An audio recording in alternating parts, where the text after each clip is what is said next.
Hi gang, I'm going to show you how to load and use the hand foilers here.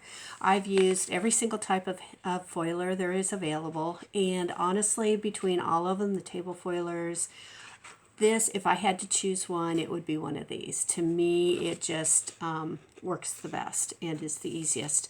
And another thing that I like about these is you don't have to adjust it all the time like a table foiler. If you've got a ripple glass or a thinner glass, water glass, you have to kind of constantly adjust the level that your foil's going on, and with this you don't. So let's real quick get started. Just the anatomy of a hand foiler.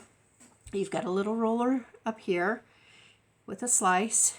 You've got your track that your foil sits in, and then on the other side you've got a little slice through there and a little divot out back.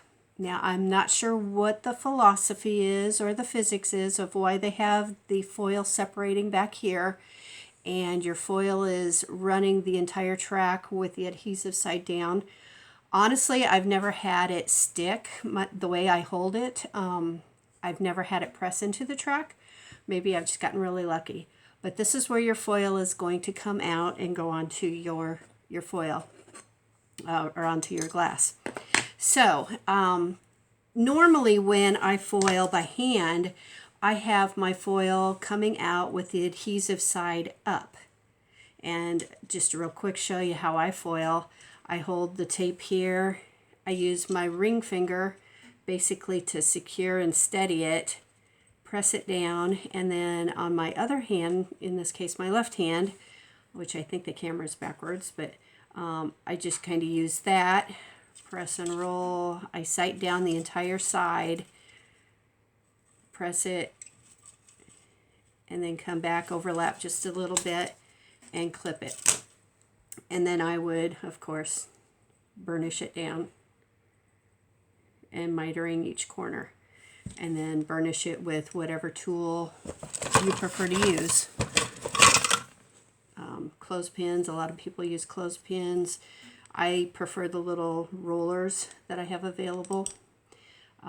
It just works well for me. So, hand foiling, I foil with the adhesive side up towards me. With the hand foiler, I find it works best just the opposite.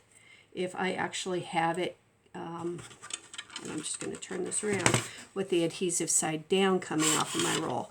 Now, if you've got a copper foil holder like I do, those are great. If you run it on the table, if you just have it sitting, the roll of foil sitting on your table, you're going to find that you're going to have to untwist it every once in a while. It's the foil is going to kind of twist on itself, and just untwist it again, and no big deal. Just keep on going. Now, the way I've already got this loaded, I'll show you how to load it in a second. So again, the paper is coming out the bottom side right here in this little slack. It's the foil itself is ran up here to the top, and it comes out just like that. I don't know if you can see it. This is silver backed. Okay, now when I'm using this, I kind of use it kind of like a potato peeler or an apple peeler. And the one thing I've noticed, I'll start at an edge or a point. I've got a triangle here. When I'm going around corners, I kind of pull it out away and then I secure it back. So your glass is actually sitting in this little groove right here. That's where your glass is going. So the foil's coming out and pressing onto your glass right there. So again, I have my thumb underneath here. Oops, and I'm at a weird angle with my foiler here, so sorry. There we go. I pull it out a little bit more and finish that corner off. Oops, sorry. So again, I get to a corner, I'll pull out a little bit more and then go around the corner. I find if I don't do that, the foil kind of rips a little bit. And then I would finish it up, clip it off, and then burnish it as normal. So let me press this real quick here for you so you can see. That little track on the back of the hand foiler really helps center it on the glass. Again, without the foil coming through. The foil's coming through here.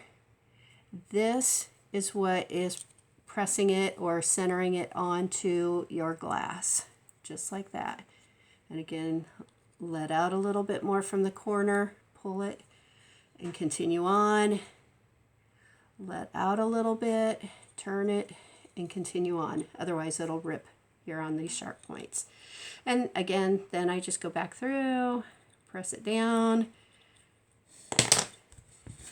and you can see it has centered it pretty darn good. So this is how I hold it